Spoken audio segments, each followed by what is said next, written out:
we got every single Primarch weapon explained. Shout out to more lore for this video. Other than that one, let's go, y'all. In a galaxy where war never ends, the might of a warrior is measured by the weapons they Now listen, we all know the shotguns, snipers, bolter guns, the Glocks with the switches, the Glock 9s, the AR-15, the Mac 10s, the Mac 11s, the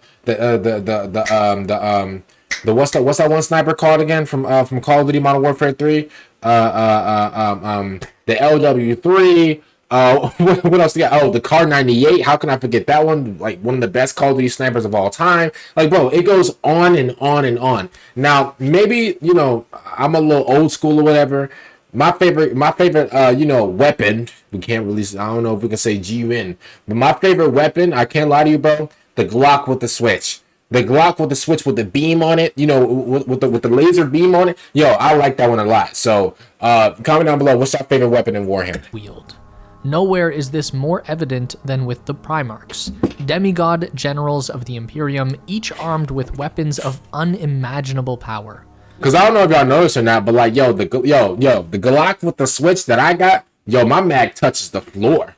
Every time I fire my stuff, bro, first of all, it's heavy, bro. It's like I'm trying to like balance like a beam or something. Every time I let mine fly, it legit rumbles the ground that I stand on, bro. Like, bro, my Glock with the switch, bro, the mag touches the floor, touches the ground, bro. Like, what are we talking about? And then I got the beam on it, so if the beam hits you, I can't see. So you're already finished. You're already completed. You're already GG's. It's over with, bro. It's over. Y'all ever see one of those flashlights that can one of those military flashlights that whenever you shine into place, it can just light up the entire town? Yeah, that's what type of beam I got. So I'm not missing nothing. Like, so where's Waldo? Oh, he's right there. My beam caught him. He's right there. From swords that can cleave through reality to hammers that shatter mountains. Today, we are diving into the legendary arsenal of the Primarchs. Lionel L. Johnson of the Dark Angels has used many weapons across the ages, his arsenal shifting with the tides of war and treachery. His first recorded weapon was the Wolfblade, an ancient chainsword that was treated very much like Caliban's Sword in the Stone, with no one able to use it due to its weight. Clearly, it had been a lost relic from a time when Caliban had been part of a larger human empire, and when the Lion proved he could use it, his leadership of Caliban's knightly orders was assured. But that changed once the Lord of the First Legion was reunited with his father. The Wolfblade was safely put into the Lion's personal armory, and Alright, y'all, I'm back. I just, no lie, y'all, I had to do some yard work. Your boy's back, my bad. I could have said, I'm gonna be honest with you, I could have really sat up here and just lied to y'all, be like, oh, well, I had to go give me like a cup of coffee. No, I had to do some yard work. Other than that, we back, y'all. Let's go. The Wolfblade was safely Hey, respect, yo. Come on, y'all. I should get like a like on the video. I could have lied. I could have lied big time. But I didn't lie. Let's go. To the Lion's personal armory, and he was given a new weapon. This was the Lion Sword, a masterwork made by the Emperor's own armor. That looks hard. Its edge capable of igniting anything it struck. Even the war gear of his Gene brothers was not impervious to its fury, as Conrad Kurz's Nightmare Mantle once learned firsthand. That's hard. He used this weapon for the entire Great Crusade and much of the Horus Heresy, until Guilliman destroyed it. Guilliman took offense to the Lion's brutal suppression of a rebellion on the ultramarine homeworld of Macrogge and snapped the blade over his knee as punishment. Hey, no lie, yo. Hey, I know I'm not like the biggest Lion fan or whatever, bro, but if I'm the Lion right there, yo, G-Thug, come here, bro. Come here. Off the rip. As soon as he would have came into my vicinity, bro, I would have, bam, let's go. Let's run it. Let's run it. Put your deuces up. Let's run it. Bro, are you kidding me? That sword, I'm going to be honest with you. Again, I'm not a Lion fan, but that sword, bro, looks like it's worth at least a couple $1 million. You want to snap it just because you want to do the right thing? Okay. All right, bet. I'm about to do the right thing to your face with my knuckles. Stop playing with me. Yo, bro, no lie, bro. I'm not even trying to act tough. Bro, if I'm the Lion, I need my fade instantly. I need my 30-second fade instantaneously right now. His amazing power sword, L. Johnson returned to a familiar old relic, the Wolfblade, which he used for the remainder of the heresy. But that is not the end of the story, because when the Lion returned after 10 millennia in the Abyss, he did so with a new weapon. Now he is armed with Fealty, a towering power sword forged as a testament to his unwavering devotion to the Emperor. But even more legendary is the relic upon his arm, the Emperor's own personal shield, an artifact capable of withstanding and even banishing the might of the demon Primarchs, which Angron learned the hard way. Before his gradual slide into heresy, Fulgrim shared a very close relationship with his brother Ferrus Manus of the Iron Hands, and the two exchanged weapons that they forged for each other. Fulgrim made his brother a warhammer named Forgebreaker, while Ferrus gifted his perfect brother an elegant power sword named Fireblade. This weapon, capable of generating immense heat, remained Fulgrim's chosen weapon for most of the Great Crusade. Alongside it, he wielded Firebrand, a Volkite Charger pistol. Fireblade was the perfect weapon for a duelist like Fulgrim. Light, well-balanced. Yo, bro, Warhammer characters, they love that Glock, bro. That Glock with the switch, with the extended mag, bro, lethal. Lethal, bro. They love these little guns. Now, obviously, for me, y'all, I wouldn't need no weapon. As a matter of fact, I would just need my two bare hands just to take anybody out, bro. That's like my attack right there, like generally. Though perhaps not as powerful as something like the hammer he had made for his brother. Meanwhile, Firebrand suffered from a Volkite weapon's usual lack of range, but its beam configuration allowed for the sort of movement in combat that Fulgrim was known for. Here we see already that Fulgrim chose his weapons to showcase his ability rather than as efficient tools of war. But despite this, they would serve him well, until he found something more seductive. During the cleansing of Laren, Fulgrim claimed a strange silver sword from the alien ruins. He set aside Fireblade in favor of this newfound weapon, not realizing that it housed a powerful demon of Slaanesh. Slowly, the demon began to whisper to the Primarch, seizing on his insecurities and driving him to greater displays of superiority. Yo. That sword was in Fulgrim's ear like, do you know what today is? Talking dirty to him. Whispering the most diabolical sexual things of all time. Talking crazy to him. It's our anniversary. Talking dirty. My goodness. Authority and arrogance. But of course, even a demonic sword wouldn't be enough for the Phoenician, and he actually ended up swapping weapons with Ferrus when the two battled in the Iron Hands Forge, after Fulgrim failed to recruit him to the traitor cause. Ferrus disarmed Fulgrim, taking the Fireblade and breaking it with his bare metal hands, while Fulgrim took Forgebreaker and used it to knock out his brother and flee.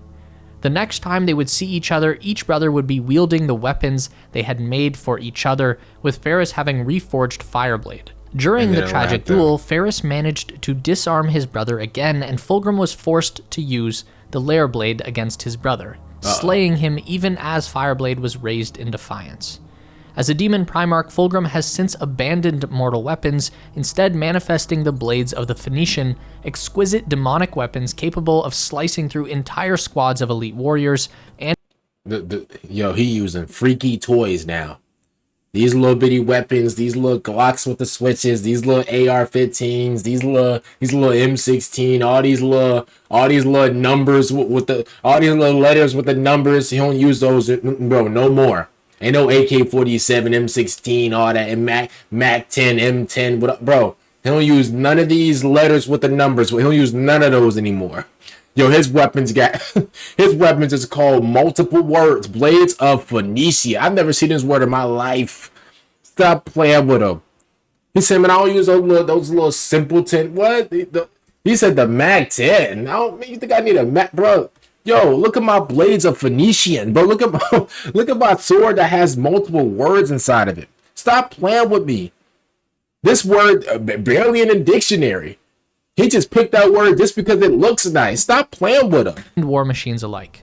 And as if one fratricide weren't enough, Fulgrim would later use a poisoned blade to mortally wound Rabute Gilliman at the end of the Scouring, nearly robbing the Imperium of its last great hope.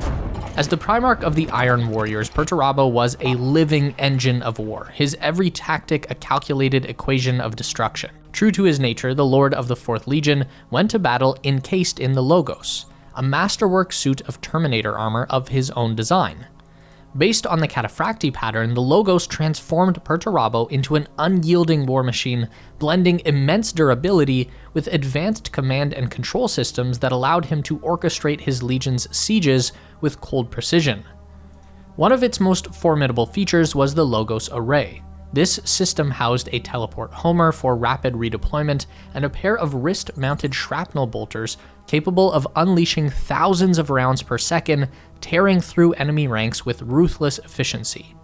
It seems that any other melee weapons Perturabo used during the Great Crusade are not mentioned and were likely weapons of convenience until he was gifted the warhammer Forgebreaker, originally forged by Fulgrim for Ferrus Manus, a cruel twist of fate, or perhaps a calculated insult, as the hammer built in Brotherhood was now wielded in treachery. Jaghatai wielded the White Tiger Dao, a master-crafted power sword styled after the weapons of his homeland.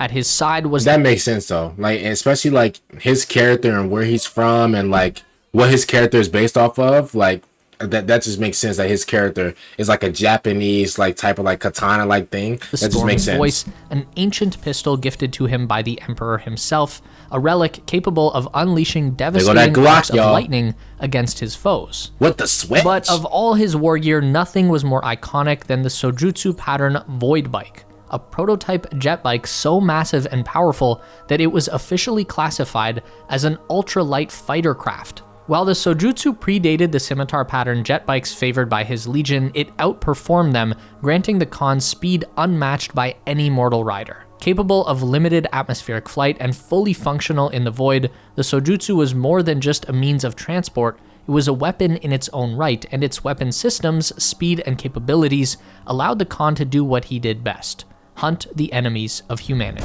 Leman Russ wielded two savage melee weapons, the Frost Axe Hellwinter and Mjolnir, a massive frost blade known also as the Sword of Bale Knight. Both were cut from the teeth of the legendary Kraken. But among his weapons, one stood apart: the Dionysian Spear, also called the Spear of Russ, and Gungnir. The Space Wolves lived to give things a lot of names. We don't know what to tell you. Okay. The spear was a weapon forged by the Emperor. Hey, yo, you know what this looks like? This looks like if you you ever be in school and like you sharpen the pencil too much, and all of a sudden like the all you see is like the ink part, and like the rest of the pencil is just super skinny. That's what this looks like. This looks like if you sharpen the pencil way too much, bro. This thing looks scary, bro. Honestly. Gift to Russ. A weapon of strange and unknowable power, it was said to illuminate those it pierced, burning away deception and revealing the truth beneath. The spear possessed a will of its own, always returning to Russ, even though he tried to intentionally lose the weapon more than once.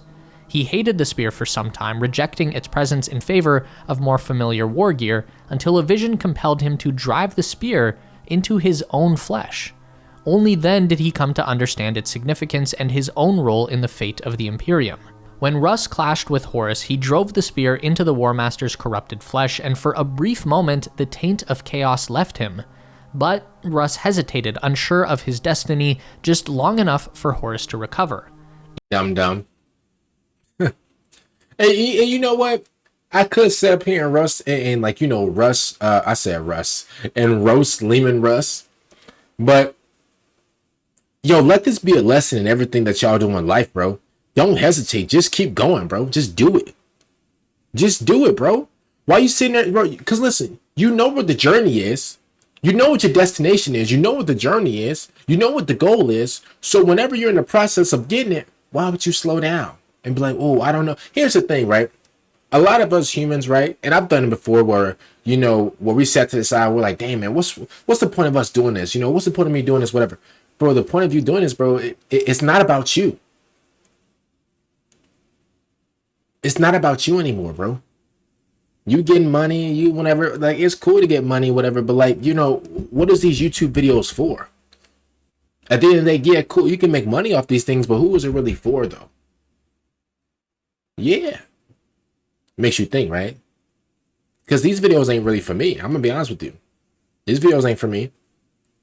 These videos is for the people. These videos is to connect to other people, to show them who I really am. And then when they say, "Dang, bro, like, how did you become you?" Or, you know, what was the journey of you getting here? I can give them my testimony. That's my goal. That's what drives me every day to upload multiple videos and da. And here's the thing, I'll keep it real with you. I ain't gonna cap to you. The money good. Hey, listen.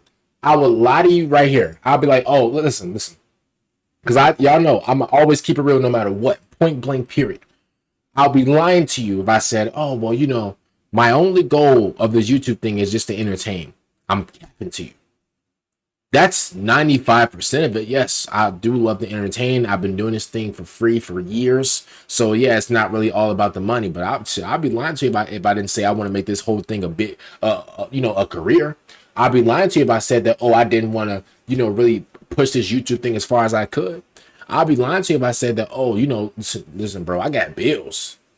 Come on, bro. Yo, like, am I lying? Let's keep it real for what it is.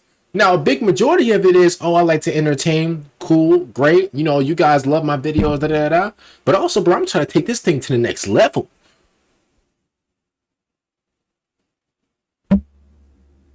Listen, if a lot of YouTubers out there ain't gonna be real, I'll keep it real. And I'll be real. There's nothing, I have nothing else to hide, bro. Like, nowadays, bro, lying is so hard. Lying is so hard, bro, because, like, it's for me, maybe when I was younger, lying was easy, but as I get a little older, bro, and I got baptized a month ago, well, 2 months ago, bro. I'll keep it real. Like, ever since then, it's kind of hard to lie. Like, even to try to come up with one on the spot, it's just so easy just to tell the truth, and you remember the truth. You can't remember a lie. So I gotta keep it real with y'all, man. Like, he lost his goal, bro. And here's the thing. A lot of us humans, bro, we lose our goal. But guess what? A lot of us get back on track and be like, all right, you know what? Boom, now I'm good. After like a little break or whatever, all right, boom, I'm set. I'm ready to go. He wasn't ready for it. The lights was too bright for him, Obviously, if I was, if I was in this situation, no lie, I'm putting bro down instantaneously. Dropping him. As a matter of fact, bro, after I take him out, I need a bucket of KFC, some watermelon on the side, and I'm not gonna lie to you, I need some Kool-Aid too. It was a fleeting chance lost to the tides of fate, and the heresy would march on towards its inevitable tragic conclusion. But that's actually not the end of this spear. In the same way that the weapon would often mysteriously find its way back to Russ, his Gungnir would return to the sons of the Wolf Lord on several occasions, helping them to fend off enemies like Magnus the Red and keeping the Space Wolves safe. True to his legion's legendary marksmanship, Dorn was armed with the Voice of Terra, a bolter crafted in the style of the Custodes' own Guardian weapons, but reforged on a larger scale to suit his gigantic hands. Yet for all his skill with ranged firepower, Dorn was at his most effective when using Storm's Teeth, a brutal chainsword forged by the greatest smiths of his homeworld, Inuit, before the Emperor's arrival. With its monstrous teeth, the weapon could tear through flesh, stone, and even ceramite with terrifying ease. Dang. Though Dorn was briefly associated with other weapons, such as the Soul Spear, later gifted to the Soul Drinkers chapter, it was Storm's Teeth that remained his preferred instrument of war. It was with this blade that he struck down Alpharius in the desperate fight on Pluto, and when the Siege of Terra reached its climax, it was with Storm's Teeth in hand that he faced Fulgrim in single combat, carving through the masterworked armor of the Demon Primarch. It should be a mark. Did he win, though? Because, listen, if he ain't win, then... I'll keep it real. It's not really, like... I don't want to say it's not impressive. I don't want to, shut his whole morale down. But, bro, if he didn't do nothing with it, then, bro, Rogue Dawn, I used to like him. I used to call him, Hugh Hefner and all that, bro. I don't know. Something about him just changed about me. He's kind of lame to me now. Of how I don't know loyal what Dorn it is. was to his adopted family on Inuit, that unlike many of his brothers, he never favored a weapon given by the Emperor or anyone else over his adopted family's chainblade. I'll just sell the Hers weapon held that the Emperor little gave me. love for the standard weaponry of the Imperium. In place of a bolt pistol, he wielded the Widowmakers, razor-edged throwing blades designed to maim more than to kill. Yet no weapon defined him more than his infamous lightning claws, mercy and forgiveness. These vicious talons were as much symbols of his identity as they were instruments of slaughter, carving his legend into the annals of history. Like much of the Night Haunter's war gear, his talons were confiscated by Imperial forces, driving his legion to forge duplicates, imitations that Kurz wielded without hesitation until the bitter end. The Angel of Baal went to... Bro, he's such a school threat, bro. I just don't like him, bro. He's such a bum. Like, what a weirdo. Like, he tortured Vulcan for 4 months straight. Like, bro, you like, how many times did you get off doing that, weirdo? Like, I just don't like him. Like, he a lame to me, y'all. Like, respectfully. Like, he's such a bum. Like, you know what? Let me just chill out. Let me chill out. Yo, my hands are so ashy, y'all. Like, bro, it look like I dapped up a snowman. Bro, y'all see how ashy... Bro, I told you, I was outside doing, yard work, y'all. Look how ashy my hands is, bro. Bro, I was really... Hey, I was really like these with a snowman, bro. Like, this is crazy. Like... War with a trinity of relics, each bound to his lineage by blood and destiny. The blade in Carmine, a massive power sword, was the symbol of his martial supremacy, while the Spear of Telesto was a truly legendary artifact, its very essence linked to the genetic heritage of Sanguinius and his sons. The spear possessed a unique ability. It could unleash a blast of energy that would obliterate any unworthy soul who lacked the blood of the angel in their veins. Bro, what in the Final Fantasy? What? What are you talking about? Any unworthy soul who lacked the blood of the angel in their veins.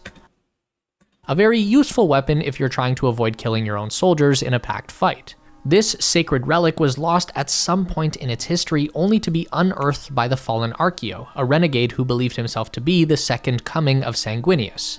He would use the Spear of Telesto against his own brothers during the Blood Angels' civil war before it was ultimately reclaimed.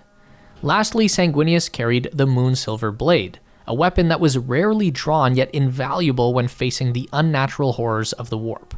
Forged from the same sacred alloy as the Imperial Fist's mighty phalanx Star Fort, the Moonsilver Blade was a gift from Rogel Dorn himself, a token of the strong bond between the two Primarchs. Against demons, its edge was said to burn with a cold celestial fire, a weapon of purity for the Emperor's most angelic son. Of all Primarchs, Ferrus Manus was perhaps the greatest smith, his mastery rivaled only by his brother Fulgrim and Vulcan. But okay, I was about to say, like, but like, what do you mean he was the greatest? The greatest smith. No. Yo, more Lord, shout out to you, bro. Like, you the homie. But like, no. Yo, this is making me laugh, bro. Come on, bro. Like, what are you talking about? Like, take it back. Don't lie again. Like, what are you talking about? Talk about the GOAT. Him? There's no way you're talking about him. You know I ain't gonna do that. No. Mastery rivaled only by his brother Fulgrim and Vulcan. I ain't gonna do that. But more than any of the Primarchs, Ferrus was a walking arsenal, a weapon from head to toe. And that starts with his hands. The living metal that encased his forearms was a gift, or a curse, given to him after a battle with a monstrous construct that met its end being held under molten rock by a young Manus until it melted away. The act forever marked Ferrus with the gleaming metal limbs that would give him his name. And like we said, that was just the start. Like with Perturabo, Ferrus made his own armor, the Medusan Carapace, into yet another weapon. His constant fine-tuning of this armor ended up contributing to the design of the Cataphractii Terminator suits. Of course, he saved the best upgrades for himself.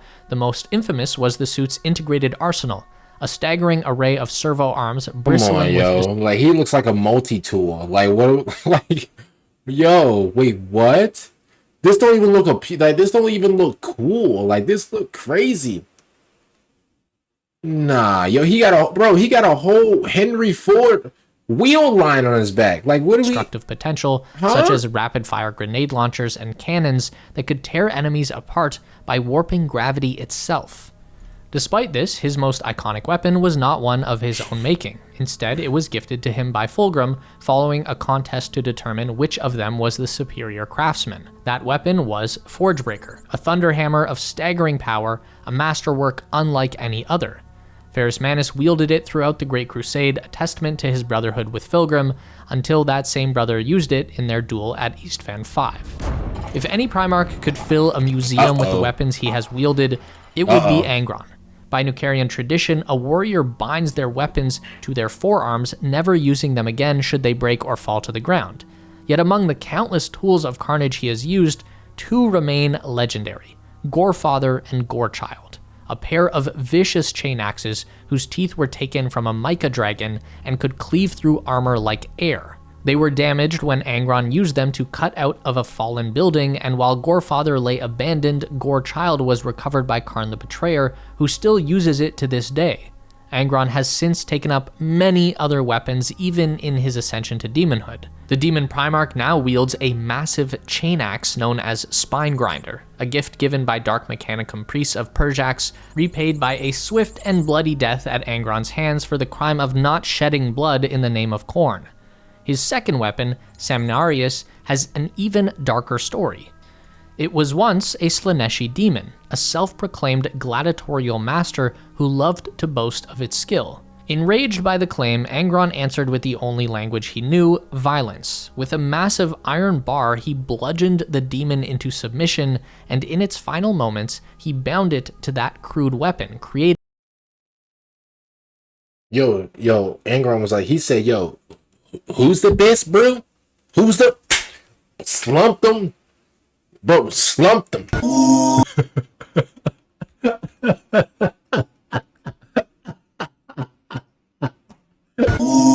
that brother's floating in the air.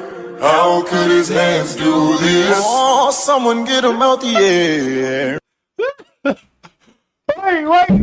Ooh, that brother's floating in the air. How could his hands do this? Oh, someone get him out the air. Ooh, that brother's floating in the air. How could his hands do? Hey. Oh my goodness. Oh my goodness. Bro, I just had to, bro. I could just imagine Angron was like, yo, wait, you said who was the best? Bro, in this part right, this was funny. Bro, Angron was like, he said, he said, yo, you freak, who's the best? Ooh, that brother's floating in the air. Oh my goodness. Blade of unparalleled brutality. Among all the Primarchs, the Brute Guilliman has what is probably the most unique armory. During the Great Crusade and the Horus Heresy, he carried many weapons, but none were as long-lasting as the Hand of Dominion, a masterwork power fist that remains his favored tool of war even after his resurrection. Unlike a standard power fist, the Hand of Dominion boasts an underslung bolter, making this symbol of authority a very clear precursor to the Gauntlets of Ultramar, which would be used by future chapter masters of the Ultramarines. He also used to hold the Gladius Incandor, a blade lost during his infamous duel with Fulgrim.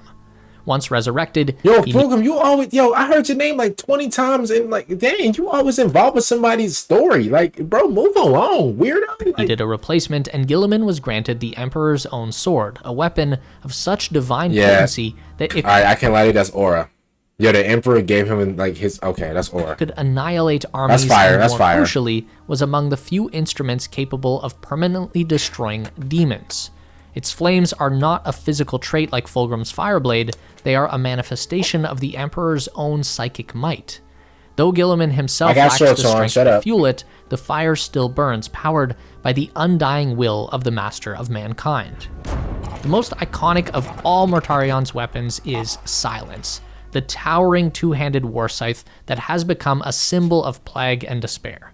Inside its hilt is a bound demon, its putrid essence turning every sweep of the blade into a new vector for infection. One thing I'll say is, like, Mortarion's weapon, bro, is very, like, it's very simple because we've all seen that weapon before in, like, different forms of media whenever it comes to, like, video games or whatever. I'm pretty sure, like, y'all know, like, the Reaper got the same weapon or whatever. Obviously, it looks a little different, but that's probably, like, the most simple weapons that I've seen, you know? As the very air Silence cleaves through, spreads diseases capable of rotting lungs and blackening flesh.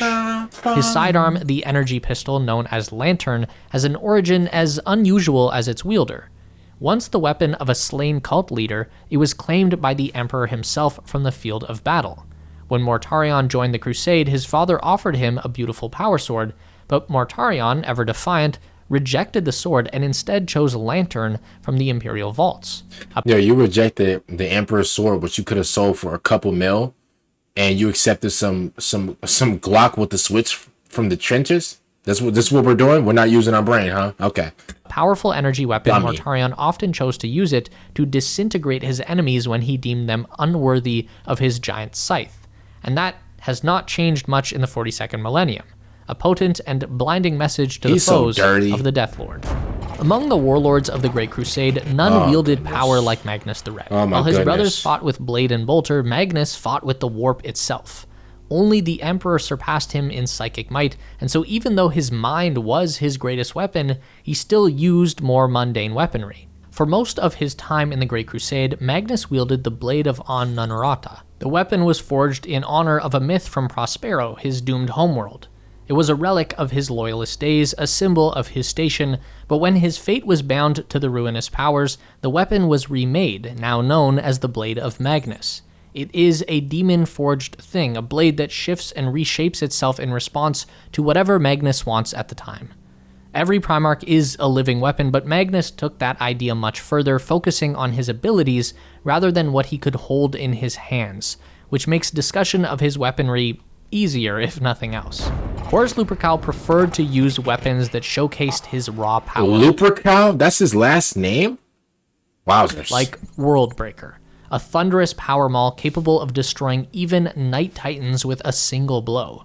Forged by the Emperor's own hand and given to Horus when he was named War Master. Oh my goodness, bro, it looks like he legit pulled that, like, out from hell, bro. Like, that doesn't look so cool. That looks really dangerous. That looks really scary, like... Oh my it was goodness. A weapon fit for the greatest general of the Imperium. But when Horus fell, so did Worldbreaker. Shattered when the Emperor killed him on his ship, its fragments reforged into lesser relics scattered across the galaxy. Yet one weapon of his name has managed to survive, the Talon of Horus. A relic of the Dark Age of technology, this monstrous lightning claw included an integrated combat feature. It was this talon that Horus used to end Sanguinius, his most beloved brother, and wounded the Emperor himself in their titanic duel aboard the Vengeful Spirit. No, you can't even like dap him up or nothing, bro. Like, yo, if you want to say what's up to him, you gotta be like, oh, what's up, bro? Like, you gotta do one of these. Like, you can't even hug him or nothing, bro. Like, if you're a female, you want to hug Horus, yo, you gotta give him like a little side hug with like the other hand. Like, you can't even like, bro. And that's his right hand too. Like, GG's. When Horus's body was reclaimed by his men, the Talon was given to Abaddon the Despoiler, who has made gruesome use of it ever since. It was the same weapon that slew Sigismund, the first Emperor's champion, and spilled the blood of 1,000 other warlords and heroes. A weapon of betrayal and legend, the Talon of Horus remains a black mark upon history, a reminder of the War Master's fall and the nightmare that followed. As both a weapon and a symbol of office, the Primarch of the Wordbearers carried the ornate Illuminarum, a power maul forged by Illuminati, who seems to have outfitted almost all of his brothers at one point or another. The hammer had been gifted to Lorgar as a symbol of cooperation, which makes its eventual use in destroying some of the Imperium's greatest champions a bit rude, if nothing else. While Lorgar saw the weapon as a symbol rather than an instrument of destruction, those who found themselves on its receiving end would likely disagree. His secondary weapon, an ancient pistol known as Devotion, was more cruel than most Drakari weapons, which is saying something. Capable of unleashing a gravitic field upon its target, it didn't just kill, it crushed foes beneath their own weight. An execution style that weirdly worked well with the weapon's name, considering how both the Imperium and the Forces of Chaos would make use of religion in the millennia to follow. The great smith of Nocturne, Vulcan... the GOAT! Let's go! Yo, Mordor, I want all glaze. Was nearly unmatched in the art of the forge, crafting weapons and artifacts of unrivaled power. Yeah, as the Primarch of the Salamanders, he had access to countless masterworks throughout his lifetime, many of which he personally destroyed to prevent them from falling into the wrong hands. Yet a chosen few were spared at the request of Tekel, the first Forge Father of the Salamanders. Vulcan made frequent use of the Furnace's Heart, an energy blade forged by his brother Ferrus Manus. Okay. Hey, shout out to Ferrus for that one, bro. Shout out to you. Okay, shout out. Stop himself from giving out weapons. Though not one of his artifacts, Vulcan wielded the sword as a tribute to his brother. He also had the Gauntlet of the Forge, an immense power gauntlet. You know you gotta have the Glock with the switch. You know you gotta have, you know you gotta have the Glock with the switch. Now I don't know if y'all know, yo, from the trenches, this is called the flamethrower of doom. Yo, the flamethrower of doom. Now, let's be honest with you. This is Vulcan's own Glock with the switch. This isn't an actual Glock with the switch. This is like his actual just flamethrower. Now, bro, yo, listen, like I said, it's called the flamethrower of doom or the flamethrower of hell. Like, that's what it's called. But like, bro, like, I've actually like was in person whenever Vulcan uses on somebody. Like, bro, it was so like just him using it, bro. Him just striking the pose and just using it. Like, bro, I just felt inspired. Like, I wanted to just make my own. Did y'all know? Like, I don't know if y'all noticed or not, but Vulcan actually made this himself. Housing a heavy flamer capable of reducing foes to molten slag with a single burst. The gauntlet was worked into his armor, so he was never caught without at least one weapon. Facts. But Vulcan's most iconic instrument of war was the warhammer Dawnbringer, which was able to strike with apocalyptic force. Yep. Originally designed as a teleportation device, it was also, as previously mentioned, a powerful warhammer, a fact that Conrad Kurz somehow overlooked while he held Vulcan prisoner. The salamander reminded his brother of the fact very painfully before using it to escape. Today, the salamanders revere the weapons saved by Tekel as the 9 artifacts of Vulcan. These relics serve as more than just war gear, they are sacred relics held in the hope that one day they will guide the chapter to their lost Primarch. Corvus Corax was the Emperor's foremost master of swift execution strikes and his arsenal was collectively known as the Panoply of the Ravenlord, a suite of deadly weapons befitting the Emperor's stealthiest boy. Among them was an energized whip, a creation of the Mechanicum's finest artisans, and a pair of ancient pistols, Wrath and Justice, whose precise high-impact shots could tear through ceramite armor like paper. But most fearsome of all were the Raven's talons, his signature lightning claws, whose legends claim that their blades were unbreakable. In the wake of the heresy, Corax underwent a transformation very similar to some of his traitorous brothers. Consumed by vengeance, he vanished into the warp, emerging as something far more terrifying than the warrior he had once been. No longer bound by the rules of the material universe, the Primarch became a living nightmare, a demonic... Close the entire nation, bro. Bro, like, I want every single law enforcement agency to be on this man's neck, bro. Bro, like, seriously. Close every school, bro. Like, you know what, bro? School's closed. School's closed. Yo, no need to look at the TV. No need to go ask your friends, oh, well, do we have school? No, you don't have school today. Look at this monstrosity. Look at this creature. You don't have school ever. As a matter of fact, bro, we going online.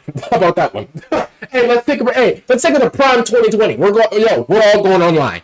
Look at this menace to society. He got red eyes. That's how I know somebody's a danger to all nations, bro. He has legit red eyes, yo. Whose form was a writhing mass of talons and beaks, a whirling shadow of death. Stripped of the need for weapons or armor, he now hunts his traitor kin within the depths of the warp, appearing from nothingness to rip apart entire squads of heretic Astartes before vanishing once more. He has become the darkness that traitors fear, a dark knight. I think the Emperor's next, right? He couldn't resist. The enigmatic twins of the Alpha Legion, if indeed there were 2 of them, remain the most elusive of the Emperor's sons. Whether Alpharius and Omegon were truly separate beings or facets of a grand deception remains one of the Imperium's greatest mysteries. The secrecy extended to their war gear, making it nearly impossible to pinpoint which weapons or armor definitively belonged to them. Their entire legion operated as an extension of their deception, with its warriors often claiming to be Alpharius themselves, rendering any first-hand accounts unreliable. Confusing matters even more, the twins, along with many of their officers, were known to use the Hydra's Spite, a rare plasma weapon that defied the common failings of normal Imperial plasma weapons, never overheating or misfiring like its simpler counterparts. One weapon, however, is recorded with certainty: the Pale Spear. This strange and possibly Xenos-forged weapon was as much an enigma as the Primarchs themselves, capable of splitting into multiple segments and phasing in and out of existence. Anyone struck by it would be left with bloodless wounds surrounded by strange smokeless vapors, their bodies dissolving as though erased from reality itself. It was this spear that Alpharius carried to his final battle against Rogel Dorn, before being very messily dispatched by the Praetorian's blade Storm's Teeth. Or at least, that's the story. But with the Alpha Legion, the truth is never so simple. Each Primarch's war gear wasn't just a tool, it was a symbol of who they were, a legacy forged in battle. Some of these relics were lost to time. Others still see use, and a few continue to shape the fate of the galaxy. But which of these legendary weapons or armor pieces do you think best represents its Primarch? Let us know in the Vulcan, the GOAT. comments. We have already covered the identity and incredible feats of the Sons of Shout out to more Lord Man for this video. Thank y'all so much for watching. I really appreciate that. Make sure you guys like the video, subscribe to the channel, and I really appreciate it, man. Other than that, have a good day, have a good night, have a good evening. Be careful. It's getting cold outside. Make sure you guys wear a coat out there. And I'm gonna see you guys later for the next one. I'm out. Bye, everyone.